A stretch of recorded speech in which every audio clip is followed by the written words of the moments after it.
கர்த்தருக்குள் பிரியமானவர்களே, நவம்பர் 15 இன்றைய பனித்துளிகளின் தலைப்பானது நன்மை செய்ய பழகுங்கள். வசனம் யாக்கோபு 4வது அதிகாரம் 17வது வசனம். ஆதலால் ஒருவன் நன்மை செய்ய அறிந்தவனாயிருந்தும் அதை செய்யாமற் போனால் அது அவனுக்கு பாவமாயிருக்கும். 1971 ஜூலை மாதம் பெங்களூர் பட்டணத்தில் குப்பை கூட்டும் வேலை செய்யும் மாநகராட்சி ஊழியர் ஒருவரை போலீசார் கைது செய்தனர். அவர் மிகவும் விலையுயர்ந்த மாணிக்க கற்கள் பதிக்கப்பட்ட ஒரு நகையை விற்க முயற்சித்த போது காவல்துறையிடம் மாட்டிக்கொண்டார். விசாரணையில் அவரிடம் இன்னும் அநேக விலை உயர்ந்த நகைகள் இருந்தது கண்டுபிடிக்கப்பட்டது. அவர் குப்பை தொட்டி ஒன்றை சுத்தம் செய்து கொண்டிருந்த போது அழுக்கடைந்த தலையணை ஒன்று அகப்பட்டது.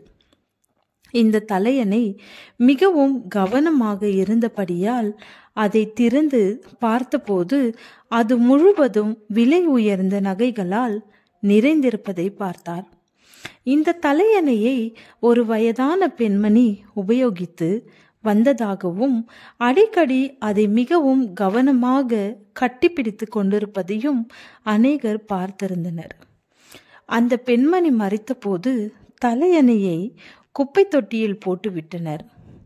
எவ்வளவு விலை உயர்ந்த பொருளாக இருந்தாலும் அது யாருக்கும் பயனற்றதாகி போய்விடும்போது குப்பை தொட்டியில் தான் வீசப்படும் என்பதற்கு இது ஒரு சிறந்த சாட்சியாக அமைந்தது. தேவனுடைய பிள்ளைகளாகிய நாம் கனி கொடுக்கும் கிறிஸ்தவர்களாக மற்றவர்களுக்கு பயனுள்ளவர்களாகவே வாழ வேண்டும் என்று தேவன் எதிர்பார்க்கிறார். இலைகளை மட்டுமே கொண்டவர்களாக வாழ்ந்தால் ஆபத்து விளையும். என்னால் எந்த நன்மையும் செய்ய இயலாது என்று யாரும் கூற முடியாது. நம்முடைய தகுதிக்கேற்ற நற்கனிகளை நமது வாழ்க்கையில் நிச்சயமாக கொடுக்க முடியும். மார்க்கு 11வது அதிகாரம் 13வது வசனம். அப்பொழுது இலைகளுள்ள ஒரு அத்தி மரத்தை தூரத்திலே கண்டு அதில் ஏதாகிலும் அகப்படுமோ என்று பார்க்க வந்தார். அத்திப்பழ காலமாயிராதபடியால் அவர் அதனிடத்தில் வந்தபோது அதில் இலைகளை அல்லாமல் வேறொன்றையும் காணவில்லை. இயேசுவானவர் இந்த பூமியில் நன்மை செய்பவராகவே சுற்றி திரிந்தார் என்று வேதம் கூறுகிறது. அவரது பிள்ளைகளாகிய நாம் யாருக்கும் பயனற்றவர்களாக வாழக்கூடாது. அப்படிப்பட்ட வாழ்க்கை நமக்கு அழிவை கொண்டு வரும்.